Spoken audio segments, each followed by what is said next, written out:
Why are your hands sweating? I don't know. Look at this. Oh my God.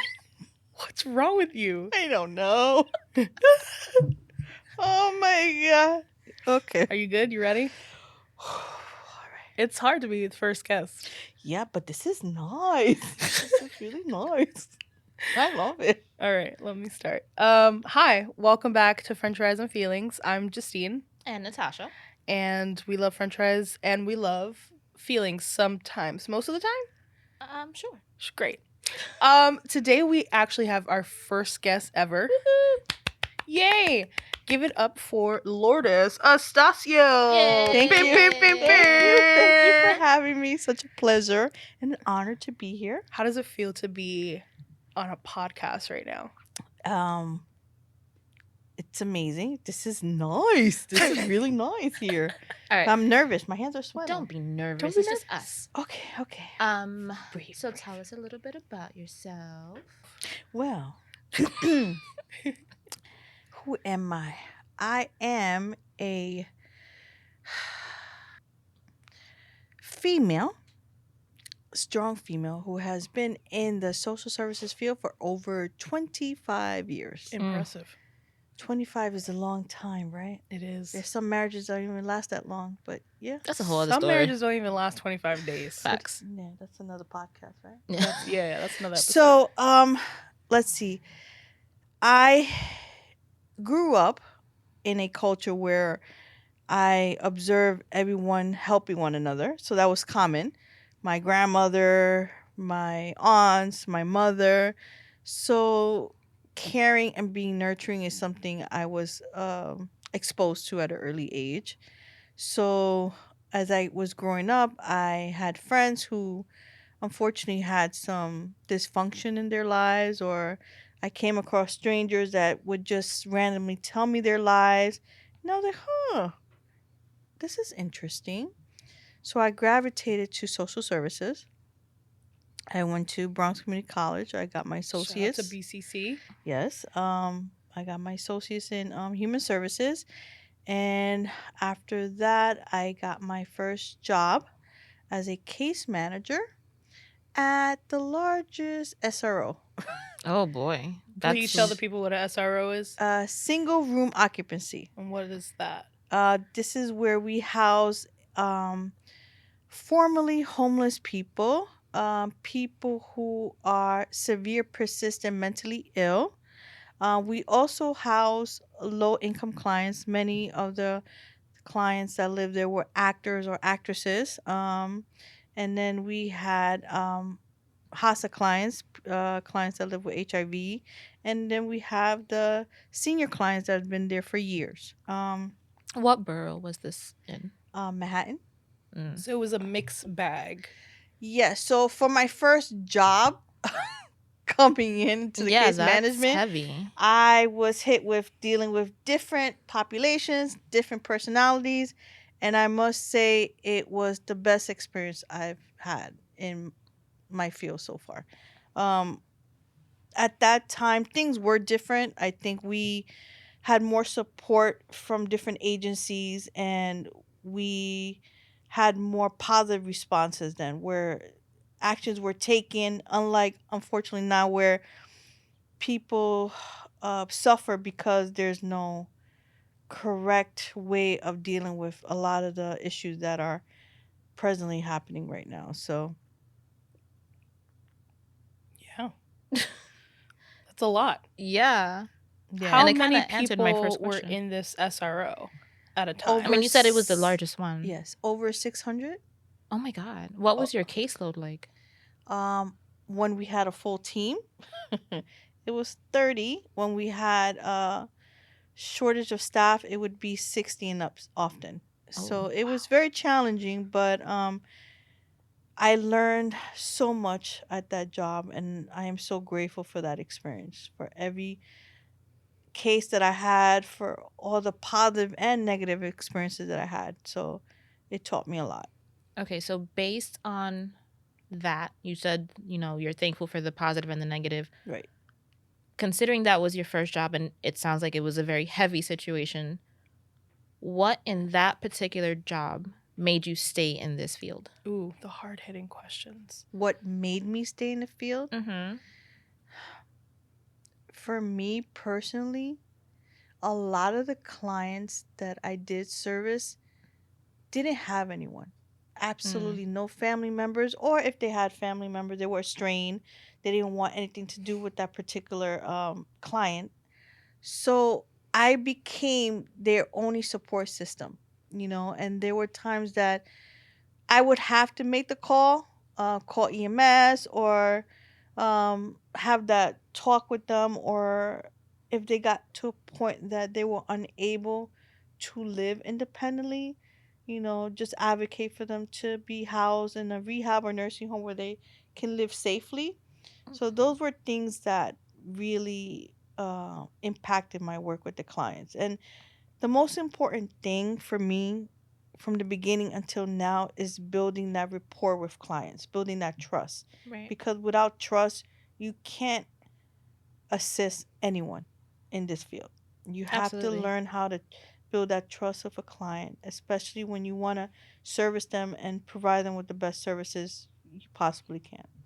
It's hard working in SRO specifically because there's always a rotation of case managers and Oh, clients yeah. get Yes. The really turnover is Attached. big. they Yes. not only attach, but it's also the issue of having to tell their story over Mm-hmm. again. And Like, that I was think that's what something that I people don't encountered. Yeah. understand is like whether it's in the SRO fields or just, any form of social services, these clients who are coming to us for help in any form or facet have to retell their story. And those stories, even if it's very minimal to your eyes, it's extremely traumatizing to them to have to Mhm. say it I over agree. and Mhm. over and Mhm. over again. And then having to deal with also in the background, are they judging me for this story? Right. Mhm. So it's funny you say that, Natasha, because I was the most senior member. So when a case manager would leave, they would request to work with me because I was the most senior member there. And their reasoning for that is because I'm tired of retelling my story over Mm-hmm. and over again. Yeah. I grew to like this person. I grew to trust this person, and now she's gone. So a lot Mm-hmm. of it was abandonment issues for the clients, like, oh, you're leaving me, Yeah. right? So it was hard to see that, and we had to process that with the clients as well. Yeah, for sure.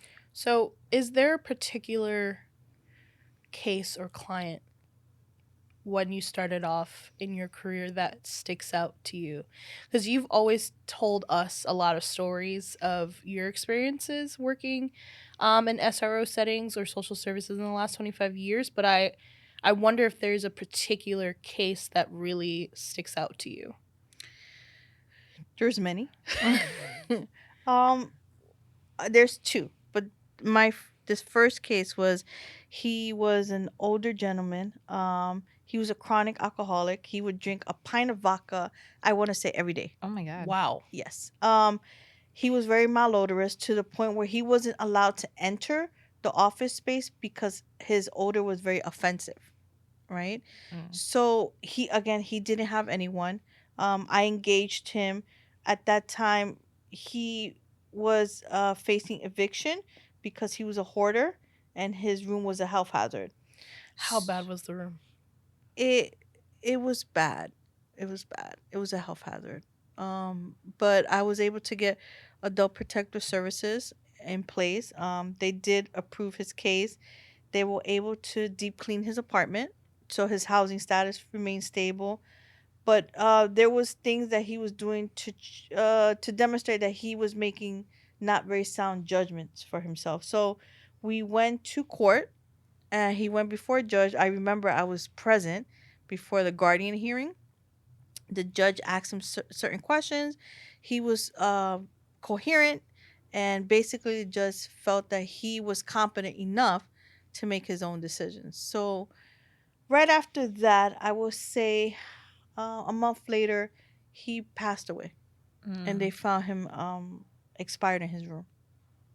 For people who don't know what guardianship is, because I don't know if this exists outside of New York City or if it's called something else. Right. Guardianship is essentially a legal process where individuals are able to have a agency or adult protective services or a family member be their legal guardian and make decisions about their health, their finances, etc.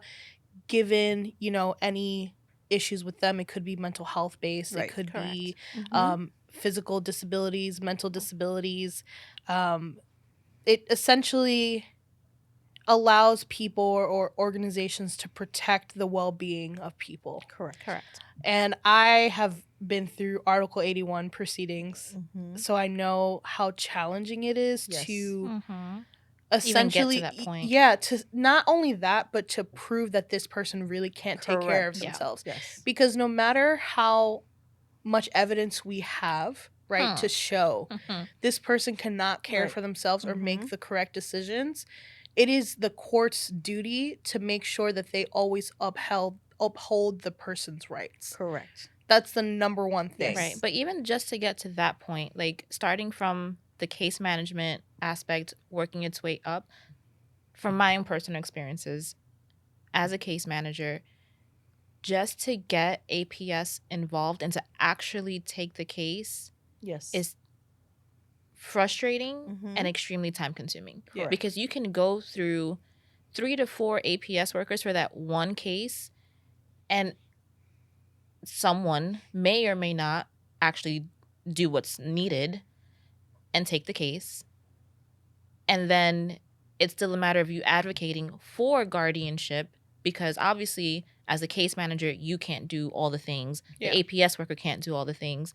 So by the time it gets to a guardianship level, it can take months. Sometimes years. Yeah. Sometimes For years. even for it to even get to the court. Well, I must say that at that time, APS was different. It was faster, Mhm. and they were more responsive versus how it is now. So Mm. a lot of changes have taken place where with APS, and I've seen that. I've seen the changes from when I started in this field to now, and it's very drastic. So That's telling. Do you think it's because there's more occurrences of mental health issues or just overall needs? there's a lack of resources Mm. overall, and I think that um, people who initially started in this field are Tired. Mm. Tired, exhausted, drained. emotionally exhausted because they're not getting the support they need for themselves and for the clients they Preach. serve. This is why we have this podcast. So it's sad to say that people who I think would be great in this field are no longer willing to go into this field because of the lack of resource and support that's available for people who want to actually make a difference in these clients' lives. Absolutely. I've known you for quite some time, and Oh, I've- FYI, yeah, Lourdes has been a colleague of ours for Yes. quite some time, and Yes. she's absolutely amazing in what she does. Aw, Like, thank I've you. personally seen her literally fight tooth and nail for her clients, and it doesn't matter who you are in these quote unquote upper management roles, Mhm. she's coming for you if you go after her cases. I'm just putting it out there. Yeah. She's And definitely somebody that you want on your I side. worked with her in 2 separate organizations, and you kind of taught me the ropes of doing case management before I actually did it, right? So I started off not doing not a lot of case management stuff, but more like in-person contact to contact Right. work Mhm. in supportive housing residences, and you taught me a lot about how to build the rapport with clients, Yes. how to connect with the clients, but also the art of not taking everything so personally. Right. Right. Because the way that people will curse you Yes. out Mm. and drag you Oh my God, yes. to filth, like they will call Mm. like it's really insane. And But if then you, come to you the next day like, hey, how you doing? Want a yeah, donut? like you didn't tell me to go jump off a cliff. Right. Like, girl, But you from you told me to jump off a cliff, and now you're asking me to check your balance on your EBT card. Like, what is going on? Do you want me to jump, or do you want me to call? I can speak from experience. Honestly, those clients that are the most challenging in the beginning and give you the most hardest, difficult time will end up being one of the best clients that Facts. you've ever had. Is that the second case that you wanted to talk about? No, well, there's so many, but there's so many. It's just 25 years, so you can imagine. Okay, how about your most recent? Oh, Lord. The most recent one, A challenging one. a challenging one. Yeah. Oh Lord, there's okay. So I now work just with seniors, and I can honestly say that the population itself is something I'm not afraid of. Seniors are a wonderful population to work with. I love them Agreed. dearly. Um, but some of the seniors that I've come across that I work with presently are very entitled. You know, with everything that's going on right now in this world, it's difficult for me to sit across certain members who are well off and are complaining about not being able to get certain benefits. Meanwhile, they live in co ops or they're well off, they have diamonds, they have outstanding bank accounts. And I have to really take a step back and just take a breather and understand that they also have needs. It doesn't look like what I look like it would need for them, but it's different for everyone. So that's been challenging for me to cope with that. I felt that. So it's like coming from a field where I worked with formerly homeless people, mentally ill people, people that were medically and mentally ill. It's just hard to now work with people that are well off and are still complaining about not getting what they deserve Or what they think they deserve. right. Mhm. Or, you know, before this whole incident with the immigrants, they were like, oh, well, the immigrants get more than we do, and I'm a citizen. And that used to infuriate me. And I used to just need to take a step back and just, okay, Lourdes, like, you just need to take a breather, take a walk to clear your mind and just gather your thoughts, you know? So it's been challenging in that aspect for me. But then you come across these seniors that are so grateful and so blessed and continue to thank you for the littlest thing, just helping them fill out money order or calling their EBT card or when they finally get um okay, so I came across one client who is homeless. He's currently living in the Q train station. He came to one of the other centers and wanted to apply for a phone. And then I met him in our center and I was able to assist him to apply for food stamps. But he doesn't have a birth certificate because he's homeless. He doesn't have an address. But somehow, by the miracle of God, he was able to get expedited emergency food stamps for Oh, $329. Nice. good for him. When so because he doesn't have a phone and he comes into the center sporadically, I wasn't able to share this good news with him, right? So apparently he came in for a meal. They called me. I went to see him, and he was so guarded. He was like, "I don't believe it. I don't believe it." And I'm looking at him, and I'm like, "But why would I lie? Because they have done this to me so many times. You don't understand." And I'm like, "You're right. I don't understand." I'm like, "Okay, finish your meal, and then we can call together." And that's exactly what happened. Even with him sitting in the office, you can see he still didn't believe it. And when he heard it, I had to call twice so he can actually believe it. Oh wow. Like, register in his brain. Correct. And then when that happened, he was so happy. And he kept thanking me and thanking me. So, you know, it brought me back to why I came into this field to begin with. So those are moments like, you know what? This is why I'm doing what I'm doing. I love that. You know, so yeah. That's great. When you guys were working together, what was that like? Because you guys, you two, and you guys' other colleague were like the three musketeers. Yes, we were.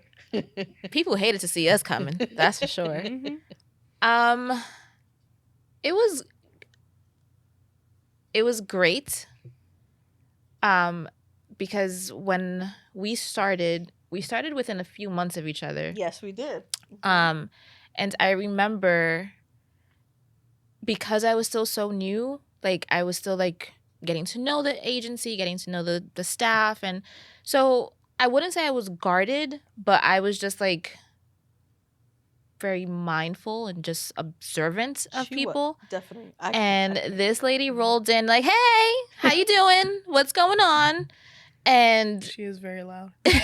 No, like I used to hear her from so so far. I just stared at her like, what is going on right now? And she was just like this infectious, bubbly personality.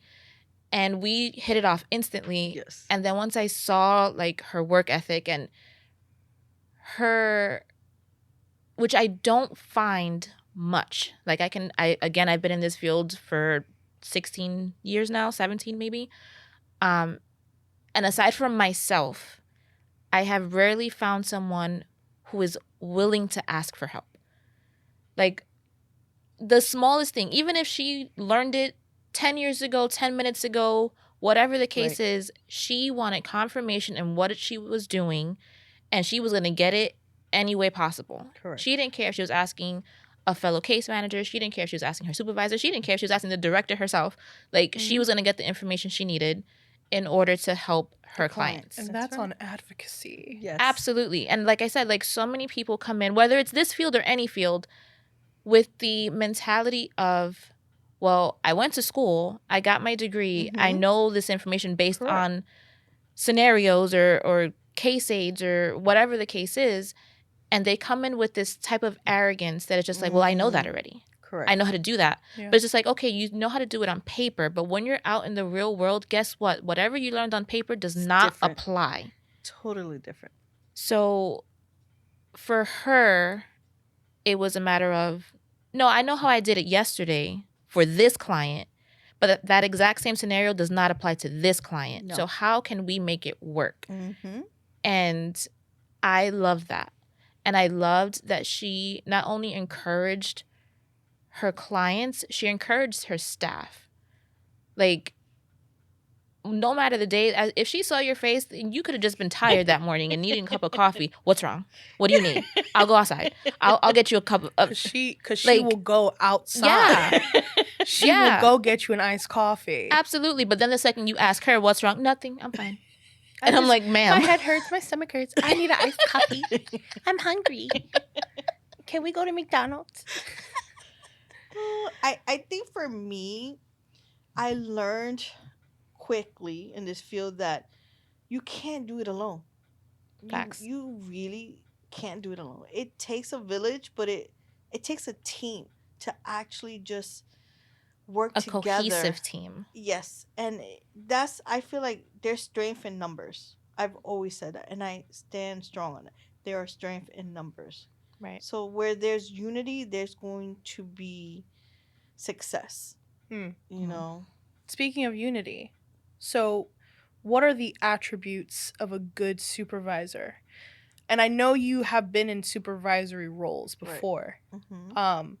So what were the attributes of a good supervisor in your experience while you were being supervised? And what did you take with you when you became a supervisor? I think for me, I know that for me personally, when I was in a role of a manager, I didn't allow that to go to my head.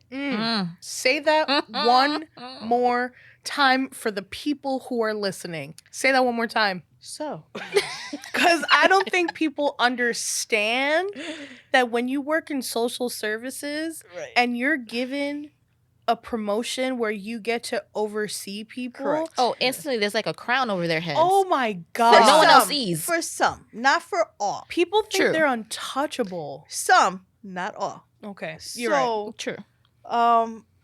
People forget that once you leave the building, wherever you work in, You're an average Joe, just like me. Mhm. You cannot take that title out there in the streets or in the real world. It only will maintain the role when you're working where you're working. So I think that's important to know that everyone is learning. No matter how many degrees you do have, Mm. there's something new to Mhm. learn every day in this life. Not just in this life, in social services. In life, in social services, because Just every client will have different needs. Every client will be different. Absolutely. So Mhm. every experience will be different. So that's one thing I learned very quickly. So with the supervisors I've had, I had both negative and positive. More negative, unfortunately, but with the negative, I realized what type of supervisor I didn't want to be when I did become a supervisor. What And made them a negative supervisor? they would talk down to you. Hmm. They would not be very supportive. Um, I think they will remind you of everything you did wrong rather than The teach 50 you million things that you did right. right Mhm. or tell you, you know what, Lord, I know you tried your best in doing this with this client, but let's talk about other roles instead of just going straight to the negative, right? Mm. I don't think that helps anybody, especially in this field. I think micromanaging people is the worst thing you can do Mm. to people in this field. Girl, by That is the micromanaging is worst thing. poison in social services. It's really draining to the worker, Mhm. and I think It that just makes your job yes. 10 times So harder. much harder. So I think people that do that are very insecure managers Mm. and are on a power trip because there's no need for you to feel that you need to control what your employees do. There's no need. I think that is one thing that is very Do you feel like they're on that power trip because, or insecurities, whatever it is, because you're the one out in the field, you're the one front facing with these correct. clients, you're the one literally putting in the blood, sweat, and tears. Right. And then here comes this person that makes a couple $1,000s more than you. Yes. And Because it's just, it will literally be just a couple Yeah. $1,000s. yeah. Yes. And then they're like, well, did you call? Correct. And my response literally, because I'm a very reactive responser. Is that a word, responser? Responder? Responder. Responder. It is now. It is now. In French fries and feelings. That's right. I am quick to just say the first thing that comes to mind sometimes. And my response is, well, if you read the case note, you would know Oh my that God. I did it And yes. that's 2 weeks ago. You know Yes. what? Yes. There's something about supervisors not reading case notes But then wants you to write all the case notes. that really grinds my gears. Do you Yes. understand how annoying it is for you to question me and my work when all of it is already documented. Documented. The document. They always say, "What's the number one thing in If this it's document, not documented, it didn't didn't happen. happen. So it happened is documented. So read it. read it. That's all you gotta do. Because most supervisors in social services don't actually have a caseload. They're Word. overseeing Right. the clinical coordinators or the case managers Mhm. who are doing the actual face-to-face work. So what are you doing besides reading our case notes? Read what we are Bothering doing. me. Why are you bothering me? Get off my line, because I will block you, even though I can't. I wish that was possible. I know, I wish too. Like, if I could just mute, just like Mm. put like a supervisor on mute, like leave me alone. Anyways, I'm sorry, I just went off on a tangent because that really, Grinds your. yo, that shit used to irritate me. Ugh. Yes. Anyways, yes, sorry. yes, Go yes. ahead. I don't even Yeah. remember what we were talking about. Cause like, anyways, So yeah. So both negative and positive experiences. For me being a supervisor, I think the most important thing was to have my staff feel supported because I know how challenging this job is. Mhm. Why add more stress to that? yeah, You know, and again, we don't know what that person is experiencing outside of the job. Also, so a lot of people forget that people have lives outside this job. So we don't know what that person is going through, right? So would you say like they're in that controlling aspect indoors because they can't control what's happening outdoors? From my experience, yes. I think that's Yes. Yes. I Somehow, yeah. somewhere in their lifetime, they weren't able to control something that happened to them, Mm-hmm. and they have become very persistent in controlling something in their lives, right? And some managers take that to heart. Like, I'm going to control everything that happens in this job aspects because it's a reflection of something that I couldn't control in my life some time ago, It's a lot right? of transference. A Mm-hmm. lot of So transference. for the three of us, this is a good question because it has to do with feelings. And I think that the three of us have experienced this, which is grief and the loss of clients when they Hmm. pass away. So, What is that like for you both? But we'll start with my homegirl Lulde here. this client, um, until this day, I still remember him. So, this client was a new client from a pilot program from the housing aspect of our program. And he was homeless and lived in the street for over 30 years.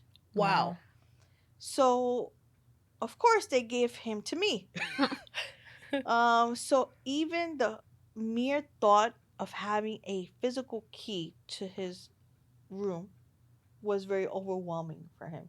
Mm. That first night, he went back out in the streets to sleep because, That's where he felt safe. correct. So he needed a lot of reassurance constantly. He was also actively using, and a lot of trauma that I didn't know existed until one day he decided to enter detox. So it was late. Me and my supervisor at that time were waiting downstairs for him to get picked up to be taken to detox. Um, Once the supervisor said she'll be right back, so I was left downstairs with the client outside. The client started crying and started disclosing information about his life that really affected me. And at that time, I couldn't show my emotions. And I'm like, Lourdes, this is not about you right now. This is about the client. So, but I was able to share that experience with him and be there for him at that moment. He ended up going to detox a couple times in and out. Um, and I still have to remind myself he lived in the streets for 30 years, but when he was housed, he didn't even last 1 year before he passed away. Oh wow. So I'm like, okay, how is that possible? This man was able to survive in the streets for 30 years and had his own space now where he didn't have to worry about where he was going to sleep when it rained, but he passed away. So I'm like, okay, at least he passed away in his room. He was safe and he died with dignity. Yeah. So I had to remind myself, Lord, it's not he at least he died with dignity. Yeah. Yeah. So yeah. Natasha, what about you? How do you deal or combat grief when clients pass away? Um, I actually had a client pass away this week, and Damn. that You was did? I did. I mean, it's hard no matter what, but at the same time, um, I didn't know her all too well, Mm. mainly because she did have a very advanced case of dementia. So the few times that I did see her, she obviously had no idea who I was or what I was there for. So I didn't really get to know her all too well. What was getting me was I literally just saw her on Friday and she passed on Wednesday. Yeah. Um, and secondly, she was young. She was only 66.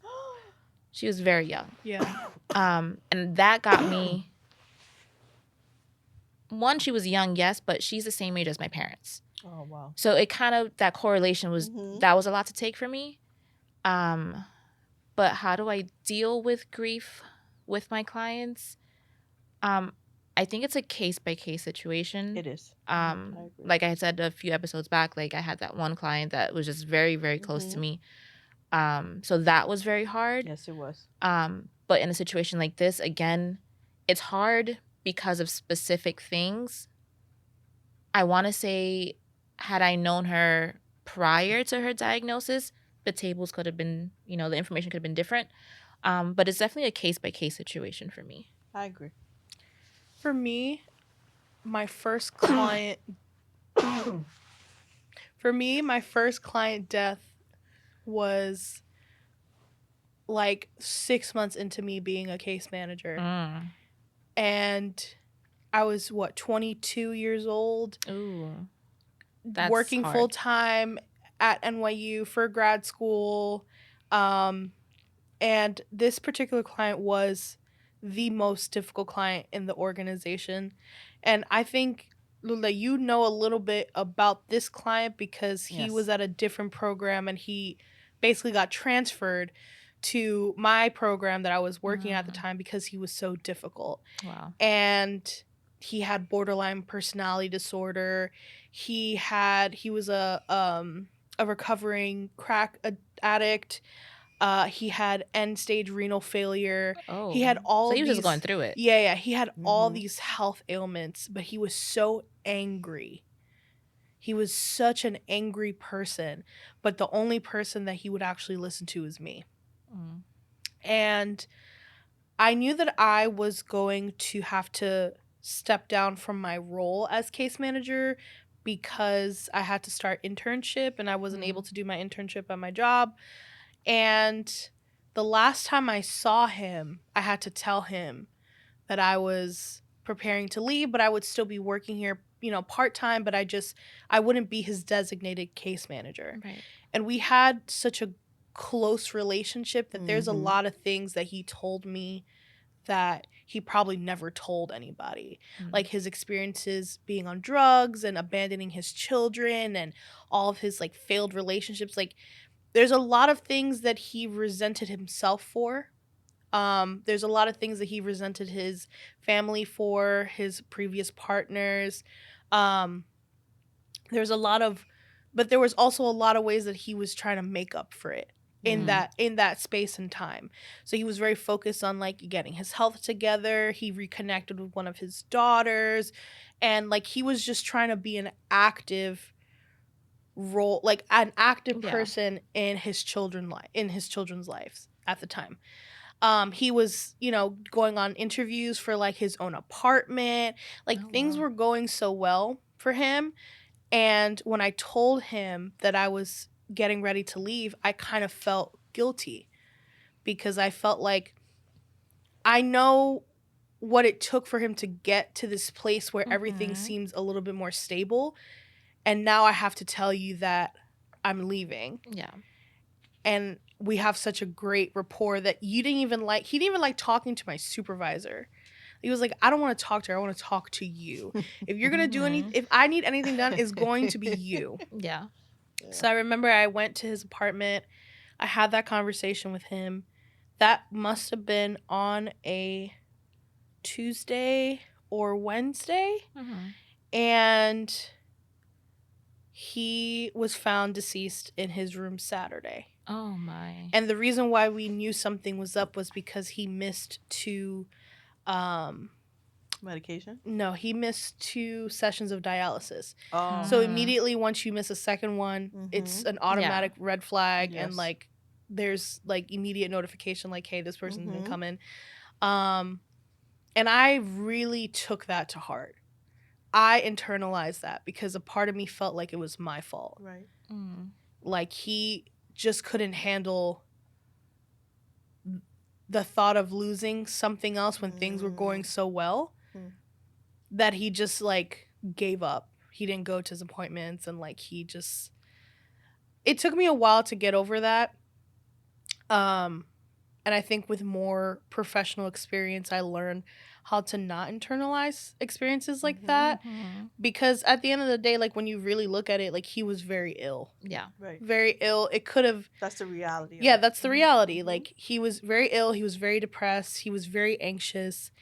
He had a lot of demons that he had to work through. Even though things seemed like it was going well for that moment, that doesn't mean that it was always well. Yeah. and he was in pain. He was Mhm. just very just very uncomfortable and in pain all the time. So that's like that was hard for me, and I internalized that to the point where I actually got sick. Like I think I had the flu, and I haven't had the flu since I was like 5. But I couldn't get out of bed, and I was just like, man, like he really Mhm. died. I think that's like the hardest part of the job is, you build these relationships with these Right. people, Mm-hmm. and like you said, you have to learn how to separate yourself Correct. from the professional. Mm-hmm. But when you're an empathetic person, it's Right. extremely hard to do It's that. very challenging. Yeah. And I know from previous places of employment and previous colleagues, I've had, there's one in particular, when I worked for ACS, she had been there maybe 4 or 5 years prior to me getting there. And while, we worked together, she was, looking to exit and go make other career changes. And I asked her why. Like, she seemed very secure in her career. And she looked at me and said, when you get to the point where you feel desensitized to your clients, you no longer should be in this field. Correct. So I yeah. appreciated that she said it Yes. because so many people stay for a paycheck, which is Yes. terrible. Yeah. So she knew that she could no longer emotionally be invested in this field. And that's valid. Like, it happens. Like, this field is extremely draining at times. Yes, it is. And you have to learn, unfortunately, to disassociate at times. Yeah. Because if not, it will consume you mind, body, and soul. I don't think again, this is why we have this podcast, because people really don't understand the weight of taking on someone else's life and responsibility when you're also trying to navigate your own. Facts. And imagine it's like 35 to 60 or 70 people with different situations, different health ailments, mental health diagnoses. And not only them, just their family members, if they are included. My God. Those are the worst. The family members are the worst. Yes. Oftentimes they're worse. But I know that you two will also agree with this. After dealing with people, when we get home, we don't even want to talk to no one. Literally. Don't Please even do look not at talk me. to me. Don't look at And me. then people would get at least mad. for an hour. I just need an hour. People would get mad. I'm like, but you don't understand. After I worked all day with people and helping people and hearing people's problems, I don't want to. I just don't want to listen to anything. For 8+ hours a day, we are in front of the computer, on the phone, out in the field, in front of people, dealing with our colleagues, getting to and from on public transportation. When I get home, I don't want you breathing in my direction. Correct. And I don't think people that are in this field know that feeling. Unless you work in this field and do direct services with clients, they don't understand. Like, we just want to be left alone. Please understand. I promise you, we're Don't not being take it disrespectful. personal. No, we're Please, not. I love you. What did Monica say? Just one of those days.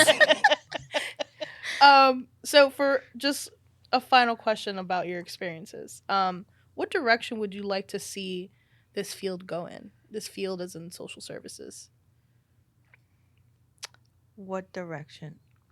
Honestly, because based on your 25+ years, considering you said certain things have changed from then till now. Yes. So what would you like to see from now moving forward? I think having more resources for clients, maybe more incentives for people that actually work in this field. Say it again, girl. Because I really don't think people understand the depths of how much work we do in just a day. I mean, it's just a lot of incentives. I think more positive roles for case managers, less less clients. I think when we take a big caseload, things get overlooked. And again, we're human. People forget that we are human, just like everybody else. So everybody thinks, oh, go see a social worker. They know everything. No, we don't know everything. We're human, just like you. We will help you. We will try to navigate it together. We'll Google it together. Facts. Shout out But to we Google. do not know everything, and I think that we don't get enough recognition in this field. We really don't. And I think that's something that has to be recognized more and more, because if case management didn't exist in this world, what would this world look like? Mm. Did you ever think about that? No, I've never had anyone ask that question. If case management or social services did not exist in this world, what would this world look like to you? Like shit. It would be shit. It would be total chaos all the time. People just not knowing what to do. Correct. Yeah. So that speaks volumes, right? So it's a field that needs to be highly recognized and appreciated, and it's not. It That's really true. isn't. It's a lot of feelings. A lot of feelings, but no French fries. No French fries. Speaking of French fries, you're our first guest. Yes. We should have had French We fries. should- Ah, I was waiting for it. my We bad. have to get better at You this. really do. So what is your favorite French fry? Because we have discussed this in our first episode, I think this is gonna be like our top question. and now. like we gotta ask every guest. You have to have like one fry that you prefer or a specific restaurant. What's your favorite French fry? So I'm not a fan of French fries. Don't you dare say What? that. I'm not. How but dare you? As I got older, I wasn't. But the one French fry that I think I've always enjoyed eating would be the fries from KFC. The wedges. The wedges, yes. KFC, please. Bring them back. For the love Can of... you please? Because I am your number one fan. Okay. If you Maybe number two. If you love the Colonel, you love those wedge fries. Yeah. Okay? So KFC, if you're listening, babe, it's time. It is time. Because I need me some wedge fries with some ketchup. Ooh, yeah. Okay? So I love that for us. please. We can sit down, we can have a meeting. Yes. Talk Yes. about different wedge flavors. Oh my God, yes. Ooh, some like ranch fries. Yeah, what? Some Avocado garlic fries. parmesan. Ooh. Yes. I'm hungry. I'm sorry. KFC hit my line. French fries and feelings yes. at gmail.com. ASAP. We want wedge fries back. Please and thank you. Thank you. Well, thank you for being our first guest. Well, thank you guys for having me. It was an Yay. honor. This was a good discussion. Yeah. I think it's good to have someone else besides Us yeah. yammering about. Yeah. But Our you work. guys are amazing. So you Thanks. guys are Oh, thank amazing. you. So And that's it. okay. You did it. All right. Woo. Thank you guys. Well, thank you for this episode of French Fries and Feelings. Until next time. Until next time.